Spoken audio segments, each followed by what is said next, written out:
নমস্কার বন্ধুরা, আমি টুসিস কিচেনে সবাইকে স্বাগত জানিয়ে শুরু করছি আজকে নতুন রেসিপি। আজকে আমি চিকেনের আরও একটি নতুন প্রিপারেশন তৈরি করব, চিলি চিকেন উইথ গ্রেভি। তাহলে চলুন শুরু করে দিই আজকের রেসিপি। এখানে আমি 400 গ্রাম বোনলেস চিকেনের টুকরো নিয়েছি। চিকেনের টুকরোগুলিকে ভালো করে ধুয়ে ছোট কিউব করে কেটে নিয়েছি।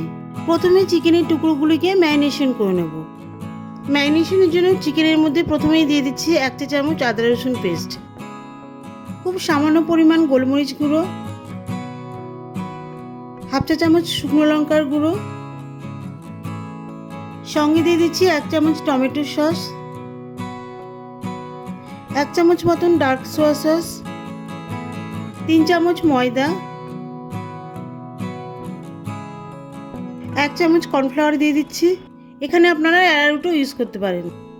একটা ডিম,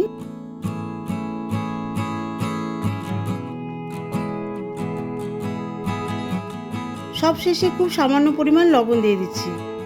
লবণ এখানে খুব সামান্য পরিমাণ দিয়েছি, যেহেতু এখানে সয়া সস দিচ্ছি, সয়া সসে লবণ থাকে, তাই আমি এখানে খুব সামান্য পরিমাণ লবণ দিয়েছি। এই সব কিছু দিয়ে চিকেনের টুকরোগুলোকে ভালো করে ম্যারিনেশন করে নেব।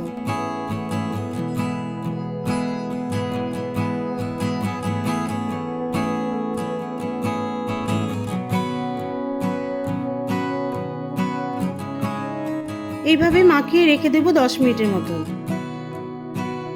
এবারে গ্যাসে একটি ফ্রাইং প্যান বসিয়ে দিয়েছি। দিয়ে দিচ্ছি 1 কাপ মতন রিফাইন্ড অয়েল বা সাদা তেল। প্রথমে তেলটাকে হাইজে ভালো করে গরম করে নেব। তেল গরম হয়ে গেলে মিডিয়াম হিটে একটা একটা করে চিকেনের টুকরোগুলোকে ভেজে নেব। তেলের মধ্যে কিন্তু আমি সবগুলো চিকেনের টুকরো একবারে ভাজিনি, অল্প অল্প করে 2 বারে ভেজেছি।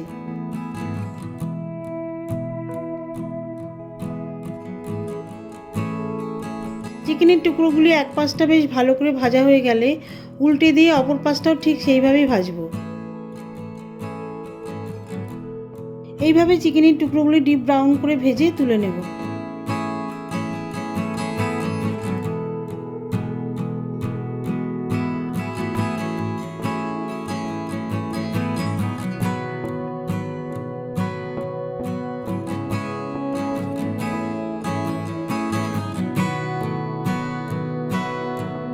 দিয়ে দিচ্ছি চিকেনের বড়া ভাজার তেল থেকেই 3 টেবিল চামচ সাদা তেল। তেল গরম হয়ে গেলে প্রথমে দিয়ে দিচ্ছি 1 বড় চামচ রসুন কুচি। কুচনো রসুন হালকা তেলের মধ্যে একটু ভেজে নেব, যাতে তেলের মধ্যে কুচনো রসুনের ফ্লেভারটা চলে আসে। রসুন কুচি হালকা ভাজা হয়ে গেলে দিয়ে দিচ্ছি 1 বড় চামচ গ্রেট করা আদা। আদা দিয়ে দেওয়ার পরে তেলের মধ্যে 1 মিনিটের মতো নাড়িয়ে নেব। এতে করে আদার মধ্যে যে জল থাকে সেটা শুকিয়ে যাবে। আদা রসুন কুচি ভালো করে ভাজা হয়ে গেলে দিয়ে দিচ্ছি পেঁয়াজ। পেঁয়াজ এখানে 2টো বড় বড় সাইজের পেঁয়াজ আছে, আমি এখানে পেঁয়াজগুলো ডুমো ডুমো করে কেটে নিয়েছি। এরপর দিয়ে দিচ্ছি 1 চামচ কাঁচা লঙ্কা কুচি। পেঁয়াজের টুকরোগুলো 2-3 মিনিট মতন তেলের মধ্যে কষিয়ে নেব। এতে করে পেঁয়াজ খানিকটা নরম হয়ে আসবে। পেঁয়াজ যেন এখানে পুরোপুরি ভাজা না হয়, এটা খেয়াল রাখতে হবে। পেঁয়াজ পুরো ভাজা হয়ে গেলে গ্রেভি তৈরির সময় পেঁয়াজগুলি গলে যেতে পারে। কাঁচা লঙ্কা পেঁয়াজ সব কিছু 2 মিনিটের মতো নাড়িয়ে দিয়ে দিচ্ছি টমেটো কুচি। আমি এখানে একটা বড় টমেটো কিউব করে কেটে নিয়েছি।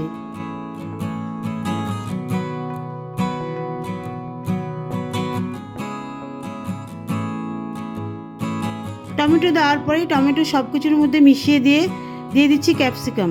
ক্যাপসিকাম এখানে মাঝারি সাইজের একটা গোটা আছে। ক্যাপসিকামের টুকরোগুলোকেও বড় বড় করে কেটে নিয়েছি। যেহেতু পেঁয়াজ টমেটো সবই বড় বড় করে কেটে নিয়েছি, তাই ক্যাপসিকামও বড় বড় করে কেটে নিয়েছি। এই সমস্ত কিছু তেলের মধ্যে 2-3 মিনিট নাড়িয়ে দিয়ে দিচ্ছি জল।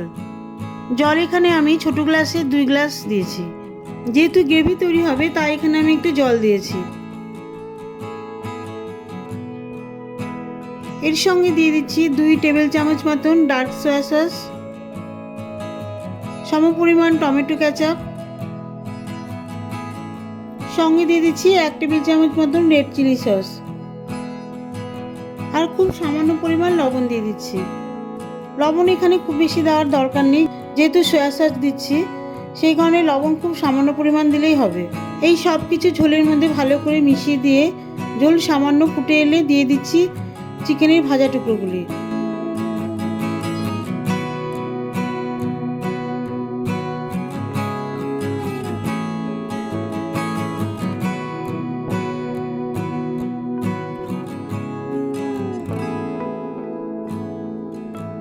চিকেনের ভাজা টুকরোগুলি ঝোলের মধ্যে ফুটে এলে সবশেষে 2 চামচ কর্নফ্লাওয়ার অল্প একটু জলের মধ্যে ভালো করে মিশিয়ে দিয়ে দিচ্ছি।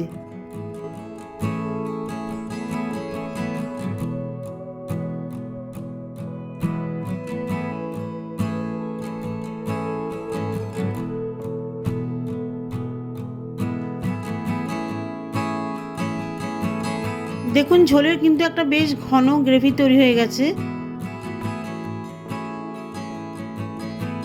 এবারে গ্যাস অফ করে দিয়ে 5 মিনিট পর আমি সার্ভ করব।